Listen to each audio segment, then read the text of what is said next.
Hello, world, and welcome to the Innovation Coaching Podcast. My name is Klaus Rusted, and with me today I have Ryan Shute. Ryan, tell me how I can help.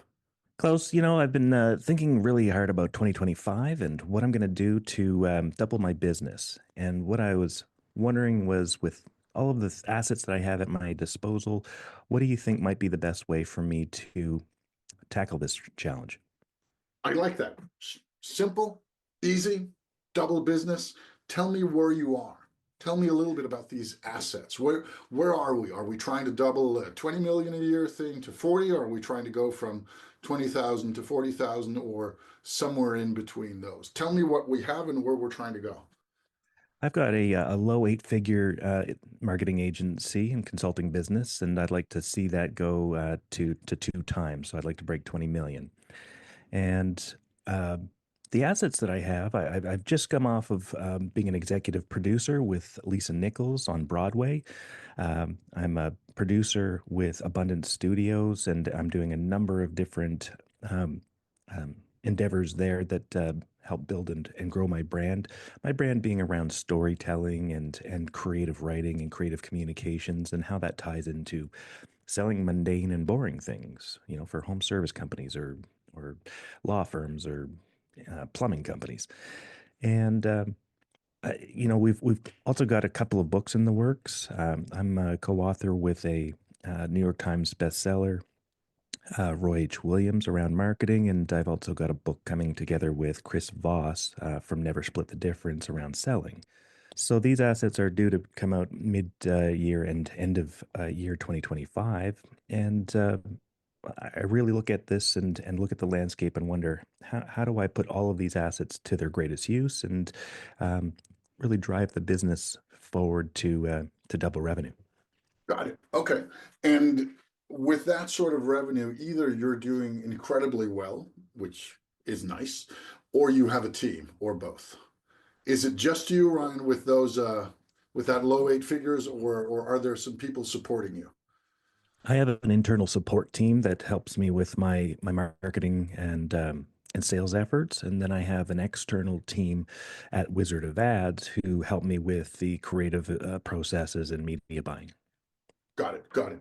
And how does money, what are the different modalities for money changing hands? Like how does money end up in your pocket that starts in somebody else's? What are a couple of routes to that? Fundamentally, there's a single route right now, and that's a retainer, an upfront plus a monthly retainer that grows as the customer grows in profitability, and we adjust that annually. Got it. And what do they give me an example of a customer and what does that look like? A $3 million plumbing company that wants to, 4 to 10x their business, sometimes more, and we take an upfront payment one time to kind of get everything set up and sorted out, and then we have an ongoing retainer that goes ahead to support them with consulting, with implementation, with the media buy negotiations, and to help them strategically grow their business, aligning all of their channels. That's my uh, core avenue of revenue right now. It's not the only avenue of revenue that's possible. Got it. Got it. And are you the only one? I know you have the support team, but are you the one doing the core work, or are there are there 10 of you somewhere in a closet that can just be rolled out when customers come in, or is it Ryan all the way? Ryan, all the way from a strategic standpoint and from a selling standpoint, I handle all of the sales and I handle all of the master strategies. And then I have specific people who are a part of the team that do nothing but creative work. I have specific people do nothing but media negotiations. Um, and then I have, in some cases, support assets where I could add additional strategists to my purview to ensure that I have the strategies going forward looked after, not just the upfront. Got it. Got it. And the thing that, let's say somebody came in tomorrow and said, okay, Ryan, we're not only going to double your revenue, we're going to 5x it. We're going to go to 50, or we're going to go to 100, right? We're going to really blow this up. What would be the bottleneck? Would it be you'd say, oh, I've only got so many hours in the day, or we need to have bigger packages, or we need to have lower cost? Like what are, if you suddenly, if it was raining clients tomorrow, would you be able to press the pedal, or what would be in the way? My teams would be the limiting factor, in so much as I do have 80 different team members all doing different things, but of those 80, I would say that there would be a dozen to 20 that could really buckle in. And it's a huge time constraint to onboard a client. It's not a fast process. It's complex. There's a lot of moving parts, so there's time required to do that. As far as applying resources to it, people like the research and development teams, the people who are figuring nuts and bolts out, that's easy enough to um, increase capacity. It's the people who need to interpret data and figure out where the best path of opportunity is for each client that slows things down.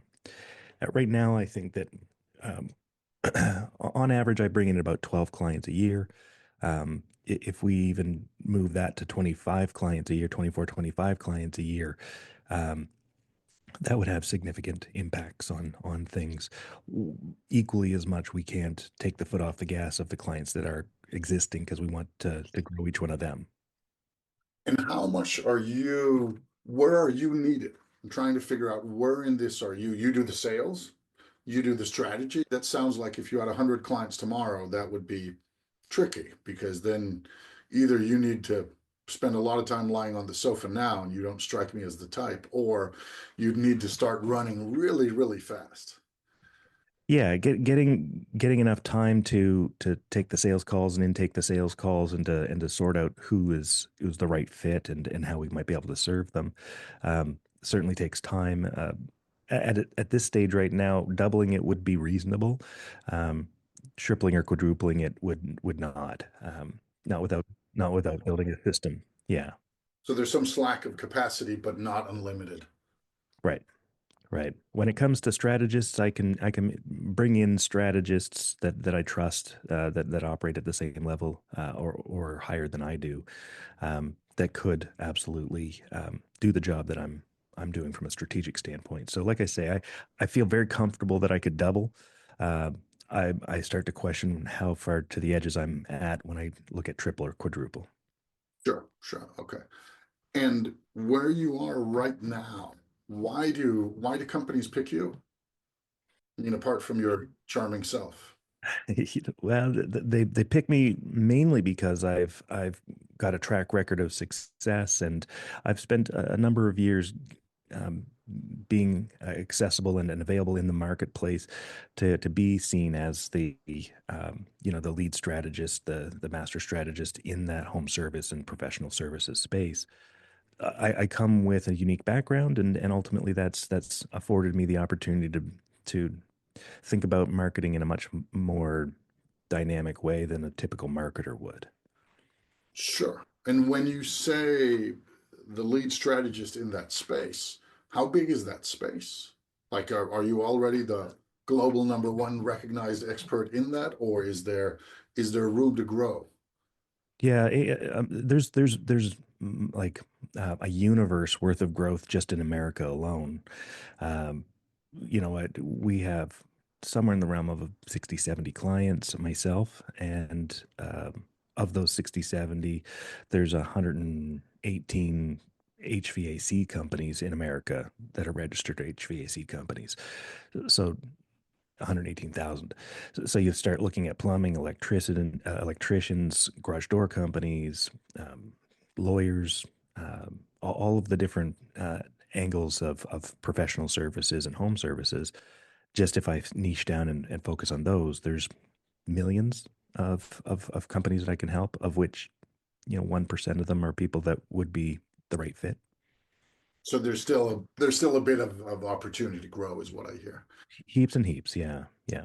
And the reason I ask, I have some friends who run this. It's basically a buyer's company where they gather orders from a lot of different, in this case, plumbers, and they have one for electricians because they all have similar needs. So they get good deals with wholesalers, and then they become the middleman, and then they pass off some of the savings to the clients. They take some of themselves. And when I met them, they had like, I think they had 70 or so plumbing companies that they served. And I remember we talked about how much could they expand before they ran out of plumbers in Denmark. And they said, well, there's about 3,500 we know of. So there's still some room for growth, right? Yeah. And that was only plumbers, and that was only in tiny, tiny 5.5 million Denmark. Right. When you say niche down, it sounds like, and again, I could be wrong here, Ron, but it sounds like you could niche a lot further down and still have plenty of room to grow, right? I mean, you mentioned both Yeah. plumbers, home services, lawyers. Yeah. They're probably different people, right? I'm sure you could work for all of them, but there's a huge difference between being the plumber's marketer and being the lawyer's marketer and being the marketer for both plumbers and lawyers. Absolutely. Yeah. The reason why services appeals to me is for a couple of reasons. One, there's healthier margins in them. There's less burden of inventory. Equally as much, there's a good attitude and the right disposition for that kind of thing. We're never going to be the company that serves a practice. You know, a guy who's going to make 300,000 to $1 million. We're looking for the organizations that are looking to be 10, 20, 30, 50, 100, 500 million, a billion. We have clients that are billion-dollar companies currently. Ultimately, what that comes down to is very much around I niche fundamentally to home services, residential home service companies, plumbers, electricians, HVAC technicians, the contractors that are serving the essential services. Mhm. Um, is my primary focus. I'm most interested in relational based essential service companies as opposed to roofing companies or other types of companies where it's much more transactional. That will serve those. I'll typically carve those off to people who focus more on sales activation and lead gen. Um, it'd be pretty rare or tough for a roofer to convince me that I should work for them, but I could certainly put them in touch with the right group of people who would be a good fit. Um, in those instances, I would get a small stake in the whole thing and move on, um, which frees up capacity. But yeah, my core niche is plumbers, electricians, HVAC contractors. And that, of course, makes you attractive to them, but let's say I have my plumbing company, my 3 million, 4 million a year plumbing company, and I'm looking at different options. I want to scale up, and I know I have good people, and I feel I have a good track record. I need some solid marketing. And you guys, of course, understand me, you understand my niche. Is that enough? Right? I'm thinking that either what I'm trying to grasp is how come you're not 10 times the size or half the size? Yeah, well, Right? That either if this is enough, then it's just the pedal to the metal. And if it's not enough, then pretty impressive that you've done so well. Well, here's the rub. You know, one, we have some of the most creative writing in the entire uh, country, let alone the planet, from when it comes to getting writing that actually creates a strong brand story, brand message, and compelling positioning. We create them campaignable. We have a very specific system that does that. The second thing is that we disproportionately can save them money in a way that they cannot save that money in any other way, no matter who they use. And we can save them money because we have national buying power. So we're able to buy TV, radio, billboards, all at the national level. But for the local guy, we come in at about 27 cents on the dollar. On the average. So when somebody hires us, they're not just getting us, which we charge a premium for. Frankly, we do capture a good price for what three things we do, uh, but we then pay for ourselves four times over out of the gate. So Mhm. the short version is we can spend anyone's marketing budget infinitely better than they can spend themselves, even if they were using a national agency or a local agency. Who are you sleeping with to get those sorts of rates? Like how is that possible is the question, I guess. Volume. We do in excess of $1 billion in media buying a year as a group. Okay, that's not nothing. That's not nothing. Yeah.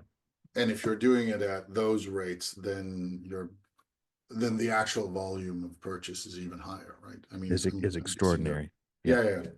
The the impact that a local person would get compared to what we do is astounding. It's like a small Chihuahua barking like a Great Dane out of the gate. So from that perspective, and is this tied to industry, or is that, let's say you had a toy store come in tomorrow and want to be a client, would you be able to get them the same rates, or is it only within this niche that you have these spectacular rates? It's not industry specific. It's the media channel specific. So TV, radio, billboards are the top three. We have less negotiation power when it comes to media, like print media or like a newspaper or something like that. But those are also less relevant nowadays. There's also no way to actually adjust or affect media in a negotiation when it comes to digital, social media, pay per clicks. So, what we look for in those cases is great partnerships with people who can actually get the job done specific to the niche that they specialize in. Interesting.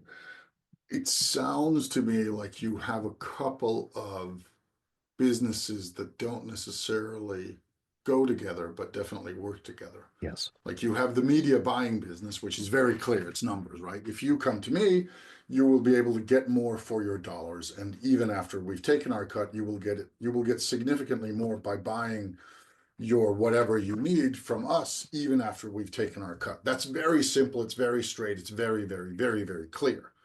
Yes. Then you have this home services thing, which is something completely different, which is about creative and is about selling trust and is about helping them grow their businesses, not just expand their media buys, but also actually be part of strategy and help them kind of, shall we say, get out of the gate in a bigger way. Yeah. Yeah. Those don't necessarily go together, right? Don't necessarily go together. And frankly, I've never heard a marketer speak the way that I speak in so much as I don't believe that marketing should be left up to the marketing department. Mm-hmm. Right? Marketing is every aspect of the business, from sales to pricing to advertising to lead gen to community work. All of those things are marketing, and we have to stop putting things in silos and start looking at it from a multidisciplinary standpoint.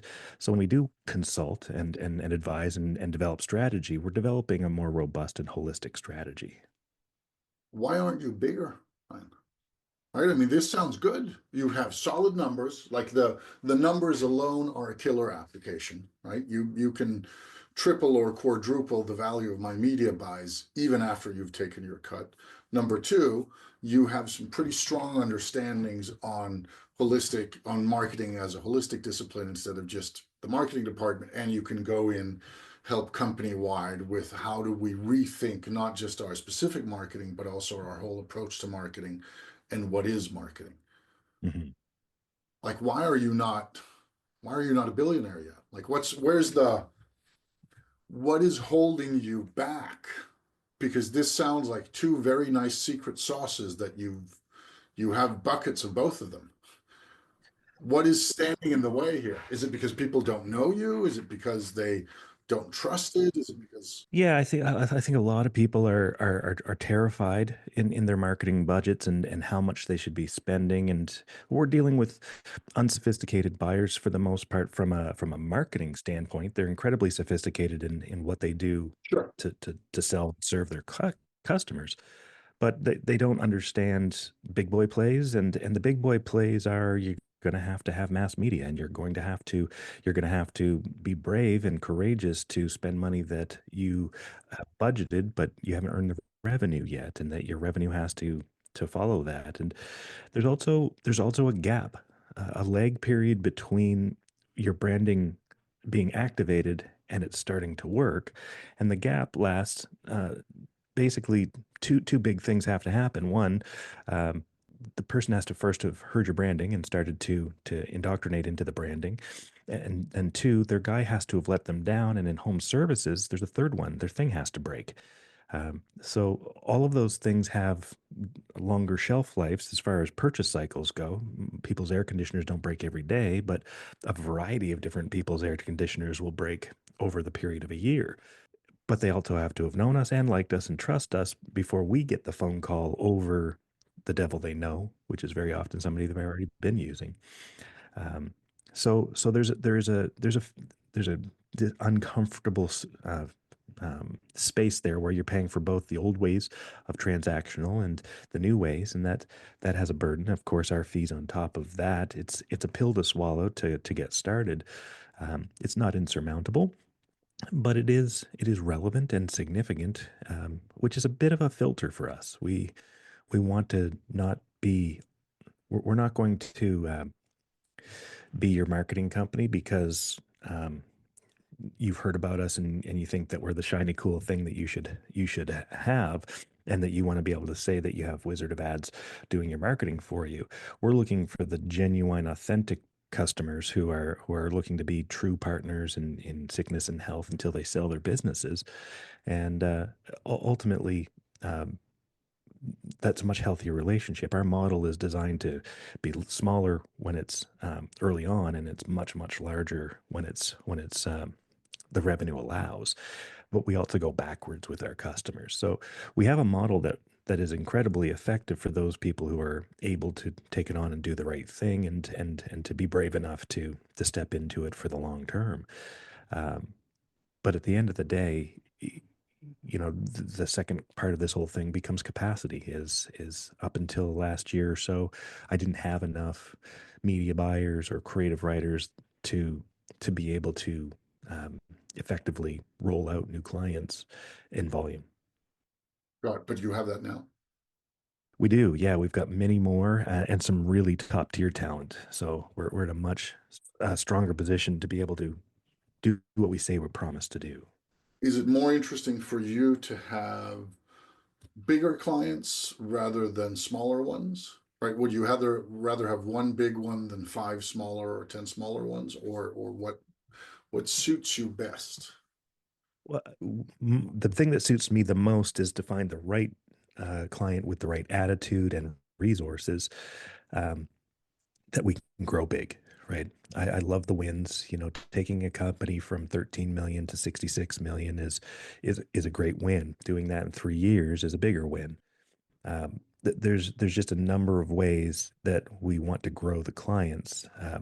So finding the right people is the most exciting thing for me. I'll say yes to somebody who certainly isn't, going to pay me a lot of money up front. It's going to be a lot of money to them because it's proportionate to their revenue. So respecting that, I know that if we have the right attitude of people and the right income resources available to them and capacity available to them, that will blow this thing up. It's not a question of whether or not we'll succeed. It's a question of whether or not the operation can keep up. What stops them from signing on? Like once they've heard of you and they've seen the track record and they think that, okay, there's something there, and they'd also like to grow from 13 to 66 or wherever we are. Yeah. What stops them?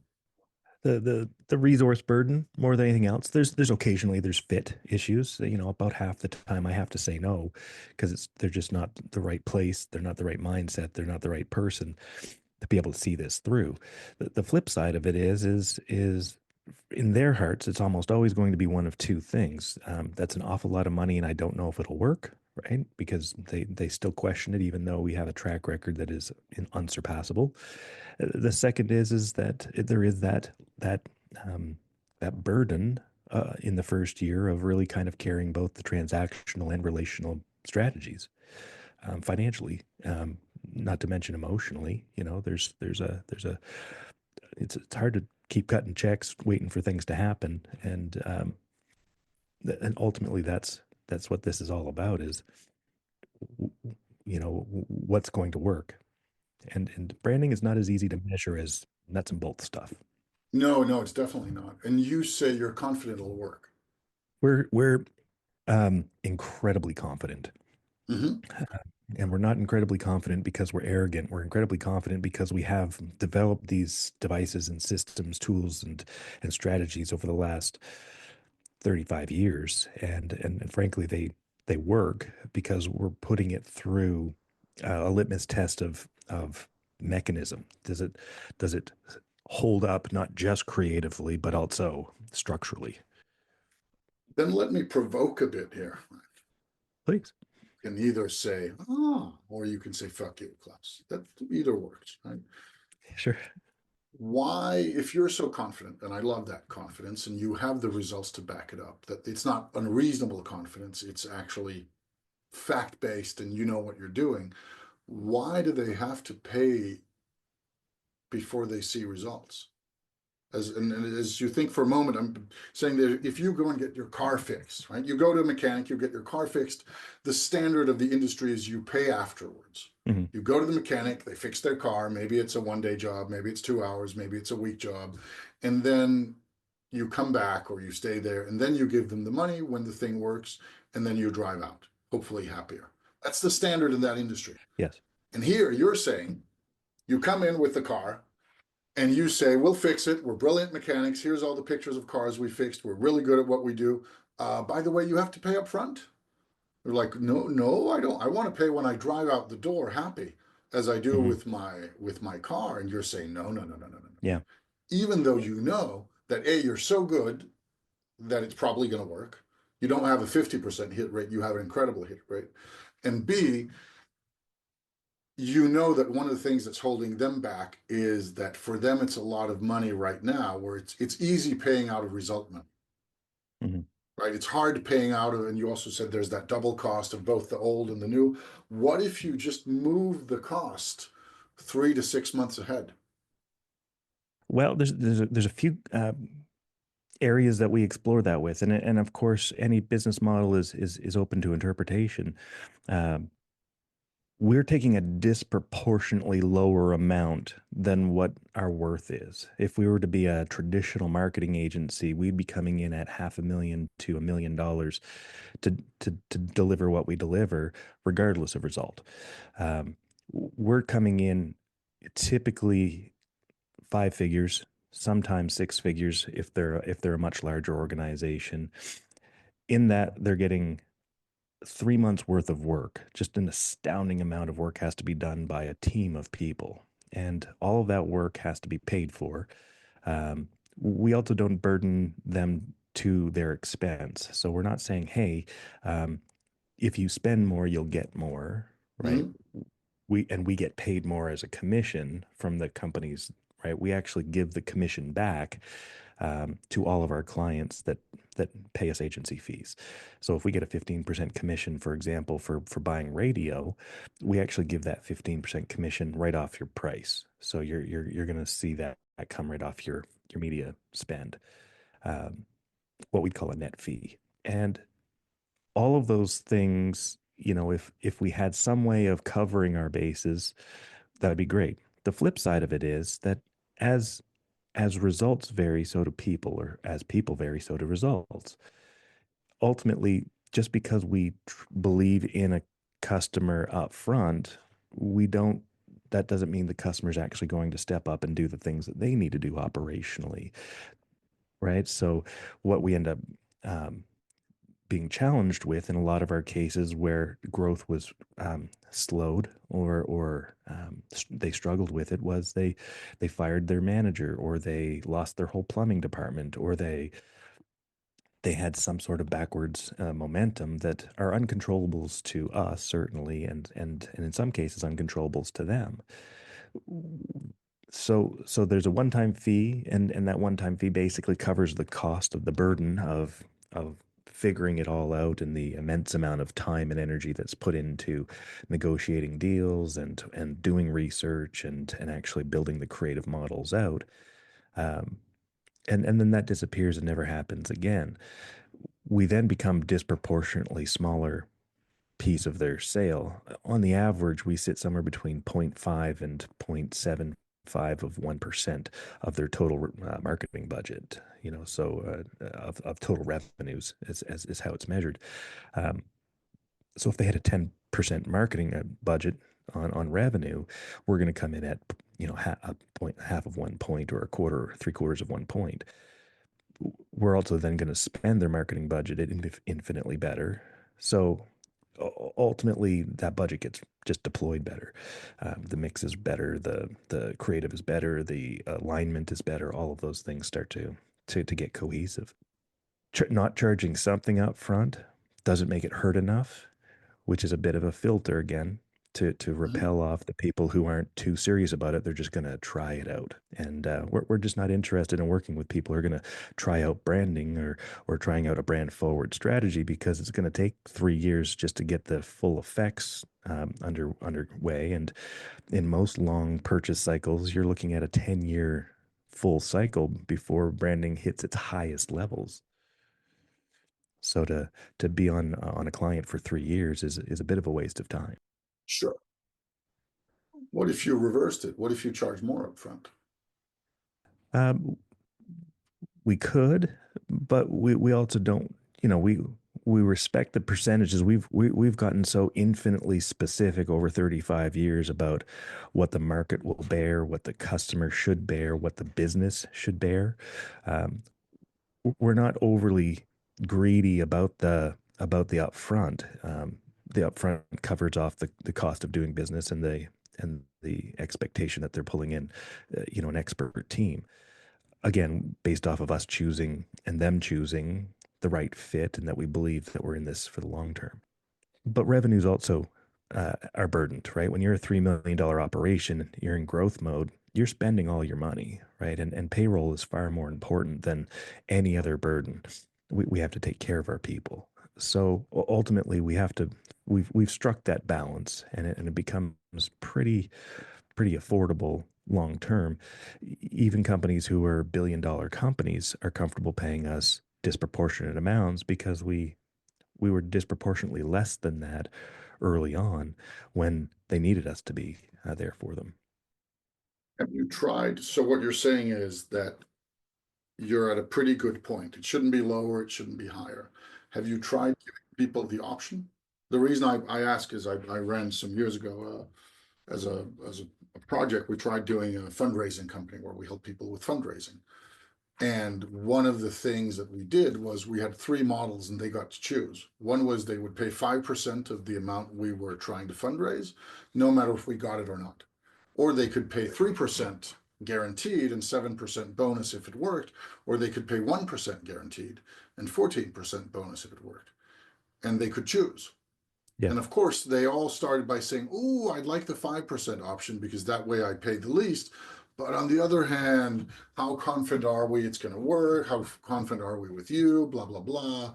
Um, and we found that some would rather pay the 5% upfront because then they were guaranteed this is what the shot costs. Maybe it works, maybe it doesn't, but there's no insecurity there. And then they get to keep 95 or they get zero, but the 5% isn't that bad. But we also had some who said, "Oh my God, I love that 114 option because it means that for minimal risk, yes, we will then pay triple if it works, Mhm. but our Mhm. risk now is much smaller." And we found that, of course, we could have tweaked those numbers, but we found that by having these three options, we had people choosing both different ones and being very happy with their choice because it was a choice.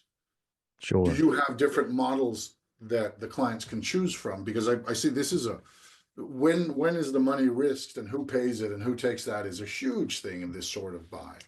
Do you have Mm. only one model or do you have several they can choose from? No, we just have the one model, and it's been fine tuned over the last 10 years, down to what it currently is. I helped develop the most recent model, which is the simplest model, that we use in this space.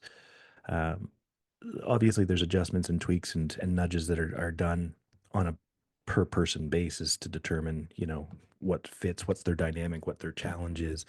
We can affect terms and things like that, payback terms and monthly payment options and those types of things, for getting started to be more accommodating to cash flow. But um, it is a custom tailored thing in a lot of ways. It is one of those things where the scope of work is determined, the risk is determined. We're taking a gamble as much as anyone else, and we're fortunate enough to be in a position where we have become famous for our successes and really don't need to apply for the job anymore. While an awful lot of people want us to sell them, we're not going to sell anyone. And we're not going to sell them forcefully, because if we have to sell them, it'll never work. Every time a customer is sold something, they're not completely bought in, they're just hopeful. And when they come to us saying, we know you're the solution and we've heard and seen and understand what you've done for others, and we want that thing for us, we have infinitely healthier relationships. This is this is far more valuable to us to be, and I think close this kind of circles back to, the sales process, and we're much happier to slow it down to speed it up. We're much happier to go on dates to find a person to marry than we are to have a one night stand. And the relationship matters to us because we're also selling long term thinking and commitment to our customers.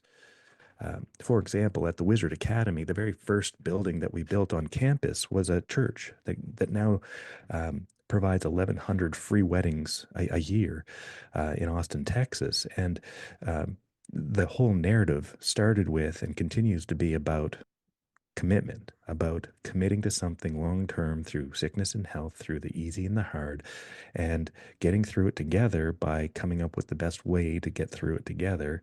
And everyone's solution is going to be different. It's a highly custom tailored solution using all of the same thread and needles and fabrics that you have available to you in marketing, but everyone has a different suit when it comes down to it. Yeah. How do new customers come in? What's the journey from our random plumber company from before?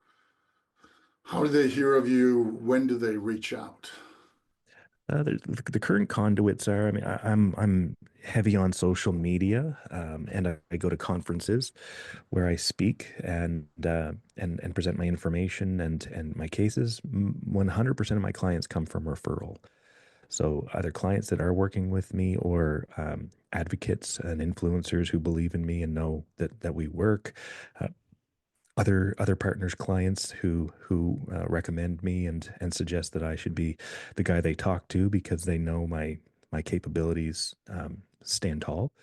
Um, and I choose a path for the customer based off of what I see is right for everyone, the partners themselves.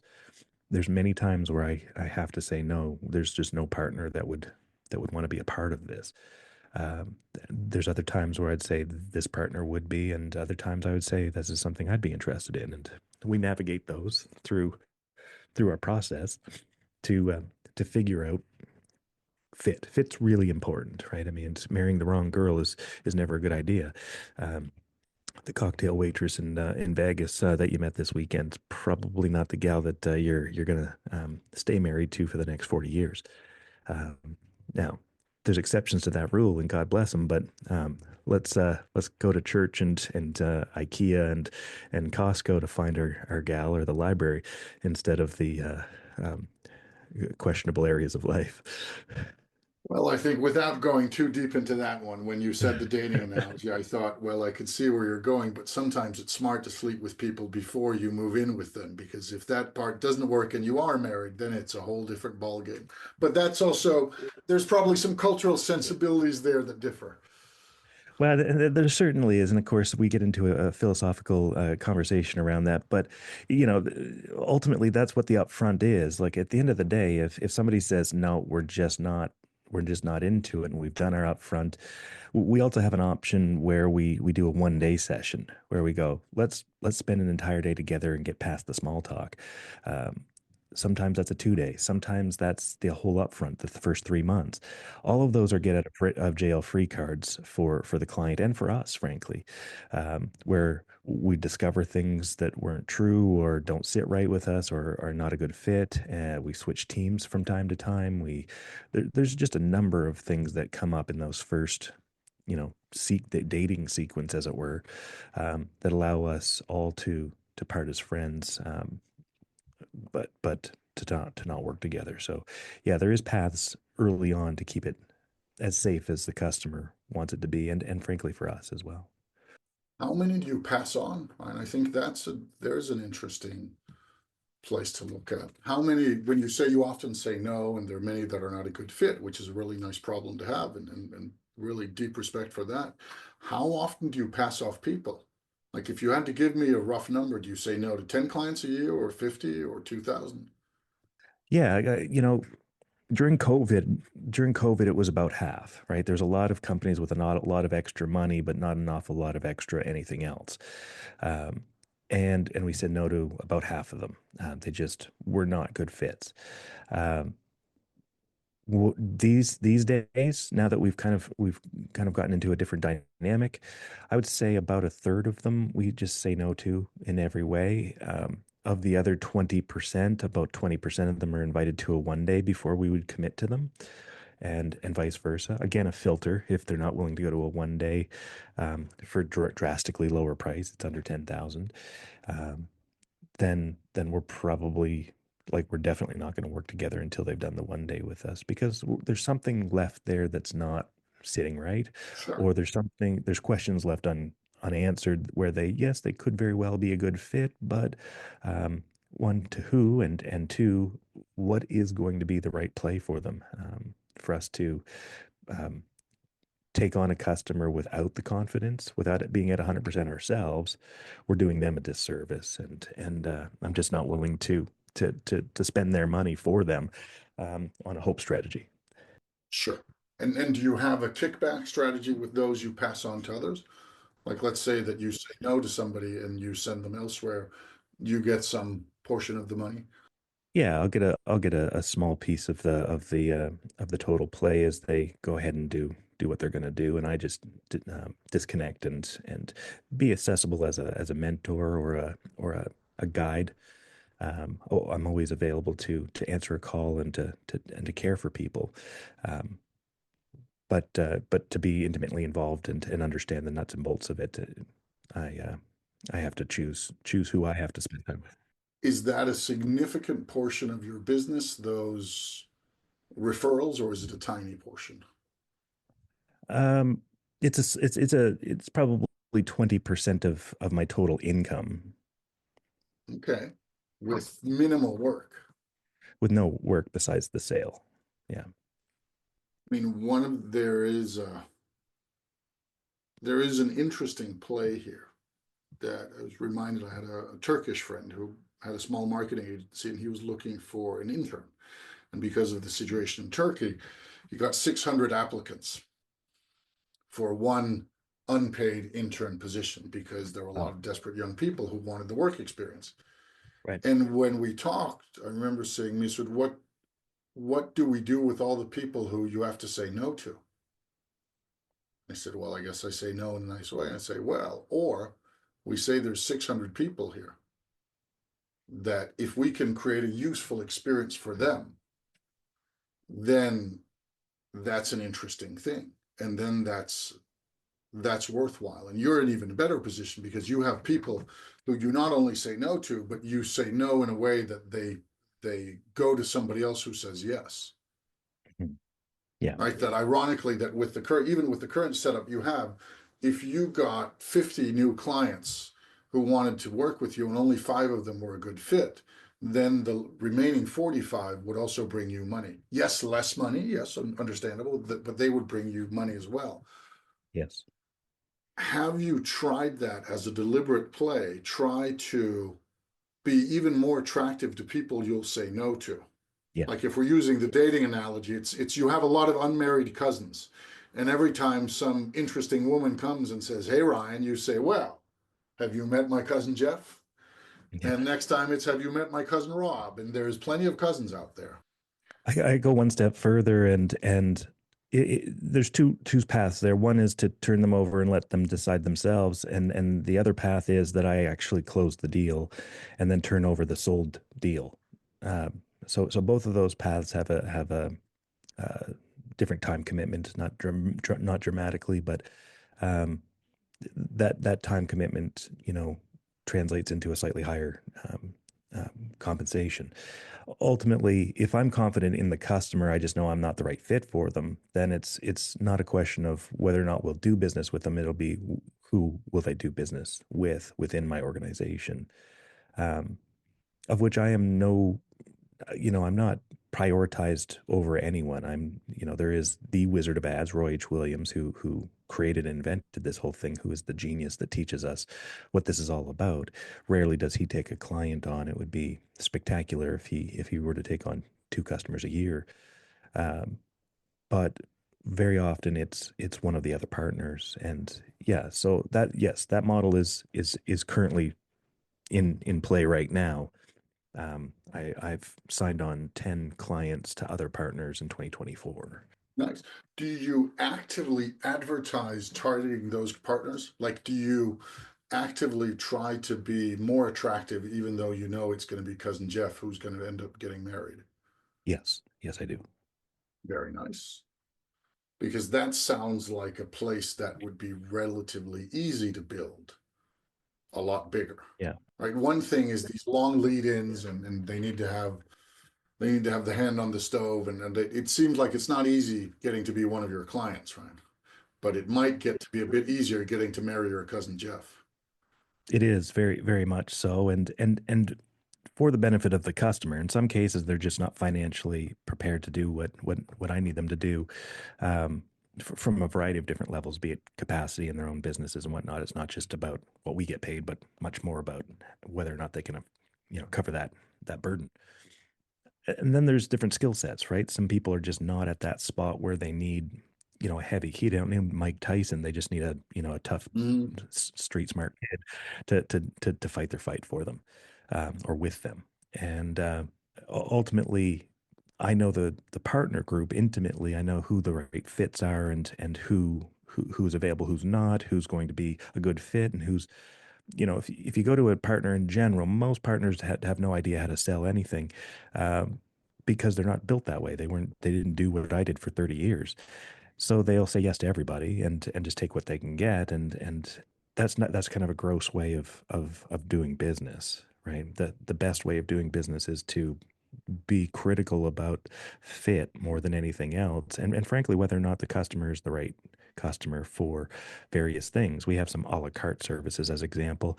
And there's a lot of times where I'll just say, no, that's not even available to you. It'll never be available to you, um, during the sale, because I don't want them to have this preconceived idea or give them false hope that, we're going to do their digital or their graphics or their whatever for them, because whether we do or not 2 years from now, when we've seen them change and adapt and evolve and flourish and grow as individuals, we can have another conversation.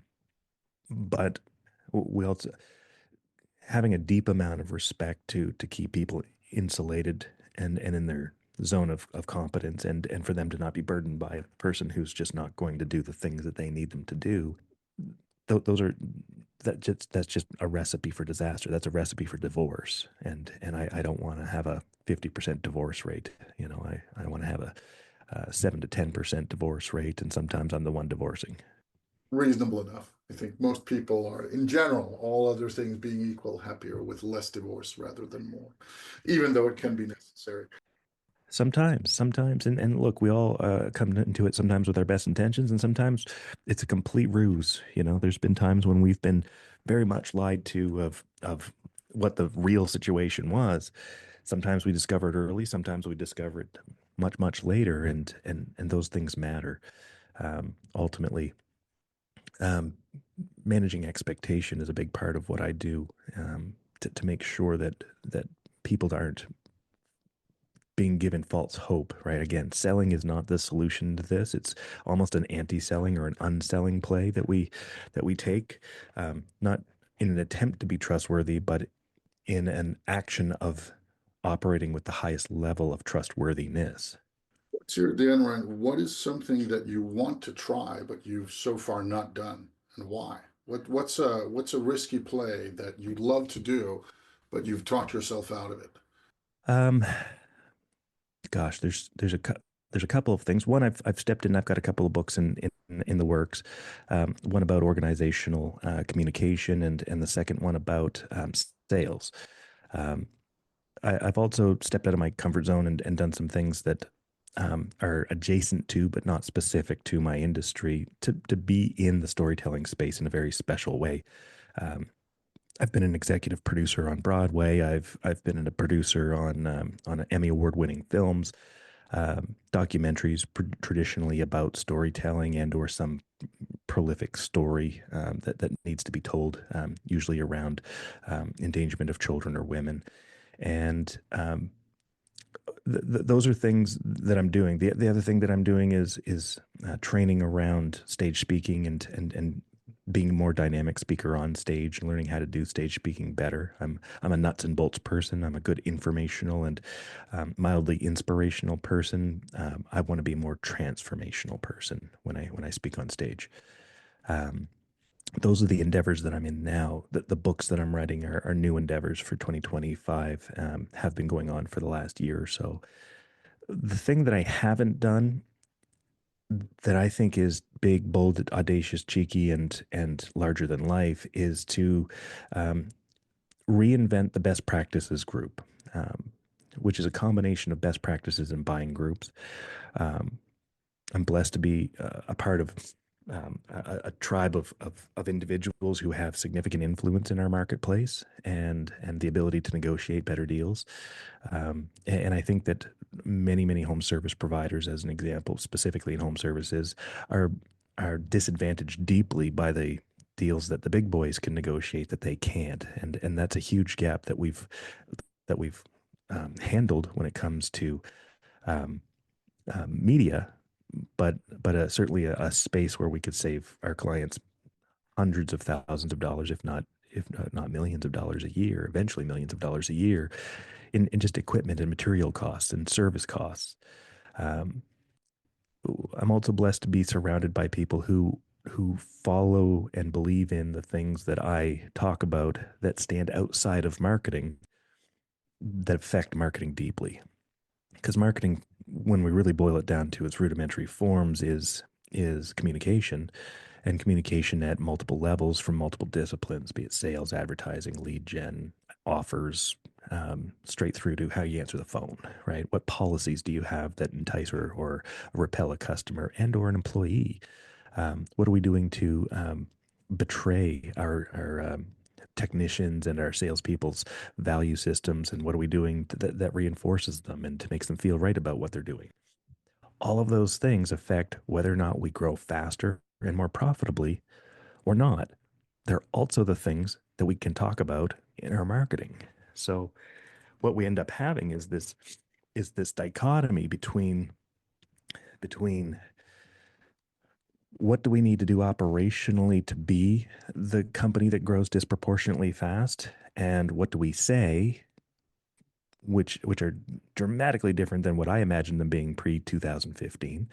I came from a transactional world. I came from a high friction environment. I came from a retail gulag, and that's a different energy than home services and professional services, where um, you're serving people at a much higher level, and um, retail has just kind of lost the plot because they've gotten so survival thinking, and I want to help these home services guys get out of the survival thinking, think more abundantly so that we can use that in our marketing so that they look appealing, right? They look like the company you want to buy from, right? Um, so this is the challenge, and they have both the reputation and the systems that can be deployed to do exactly what it is that we're talking about here. So it's a combination of bringing together the people who already know what they're talking about to do that thing, and for me to build that up, that becomes a conduit for me to bring in hundreds of clients at a time. See, solved. Right. You have the answer. No, but you came in with that, and that's not a problem. Ryan, thank you for this conversation that took us to several different places. And the last thing I want to do is one, I want to thank you for not just sharing this with me, but with our listeners out there. There are definitely going to be people who will recognize some of what you say and say, if he's struggling with that, then it's fair enough I am. Or, oh, that's what they're doing. Then maybe I don't need to try that out. So thanks for bringing that to all of us. That takes courage. The second part is I want you to think for a moment and think of 3 takeaways that you take away from our conversation. They can be good, they can be bad, they can be annoyed, they can be profound. They don't have to be about church or Texas, but they can be about both. Fair enough. But three things you take with you from our talk. Well, certainly, exploring um, a variety of options when it comes to buying modes or in inbounding. I want to put some more thought into that. I think that there's something there that there's always something that can be explored. I'm a big believer in what Princess Shari from Wakanda said. Just because it's good doesn't mean it can't be better. And ultimately, that's one of those things. We know it's good. It's pretty tight, but there's also other paths that may serve at a higher level to different mindsets because not everyone's coming in paint of the same brush. The second is just stepping into and thinking about and more aggressively going after the best practices group as a conduit. There's a huge monster there that could very well elevate things significantly. Um, and having taken the time to talk through it and actually hear it out loud for the first time, because it's all most of this stuff spends time in my head and nowhere else, is is exploring what it is that's been holding things back, slowing things down, and where the path forward is to actually double business. To double business really is to do twice as much sales volume in a month. Um, if and to build out a big best practices group would be better part of a year just to get that going. Um, so you're looking at timelines and how that all affects. There's a good chance that this time next year that there's a monster being deployed. I look forward to seeing that monster from the sidelines. Yeah, me too. Ryan, thank you for this. To our listeners out there, thank you for listening in and being our flies on the wall. This has been the Innovation Coaching Podcast. You've heard Ryan Shute and me, your host, Klaus Westel. Thank you for listening.